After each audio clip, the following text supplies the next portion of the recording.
Since her husband's death, Sarah Dillinger and her son Daniel had lived alone in their small town about 10 miles from Burgoo. Although they were lonely in a secluded area, Sarah was hesitant about moving into town because the farm had meant so much to her and her husband. However, a narrow escape from tragedy changed her mind. The rivers were swollen from the torrential rains that had been pounding the earth for 2 days.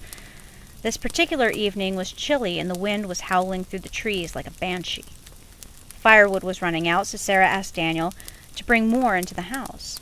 She warned him to be very careful. As she watched anxiously, he quickly gathered the fuel. He was trudging toward the house when a sudden gust of wind snapped a branch off a dead sycamore tree.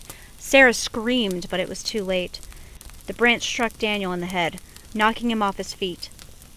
She dashed out of the house and swept him up, calling his name over and over, but hearing no reply. Daniel's head was bleeding profusely and his face was ashen. Sarah knew she must find help, but how? Burgoo was 10 miles away, and the high water had washed the bridge out. She was frantic. She could see no solution. There was a rap at the door.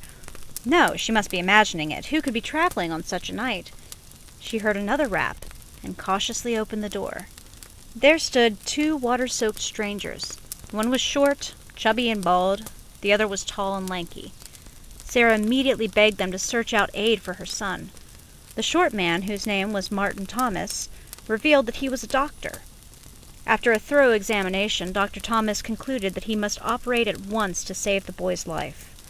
Sarah was reluctant, but she agreed to let him try. The doctor suggested that, since she was so distraught, she should get some rest. As she lay on the bed, a number of questions kept plaguing her. Where had these men come from? Why did they seem so strange? Was Dr. Thomas really a doctor? She finally dozed, and when she awakened, Dr. Thomas assured her that it was a success. Sarah blessed them and invited them to have dinner. She went into the kitchen to see what she could prepare for them, but when she returned, the 2 men were gone. After the storm had passed, Sarah went into town and told her friends of her experience and of Dr. Thomas. When she told Sheriff Jones, he looked at her with a puzzled expression on his face. "I knew a Dr. Thomas," he said. "He was killed 5 years ago in a train accident on a mercy journey."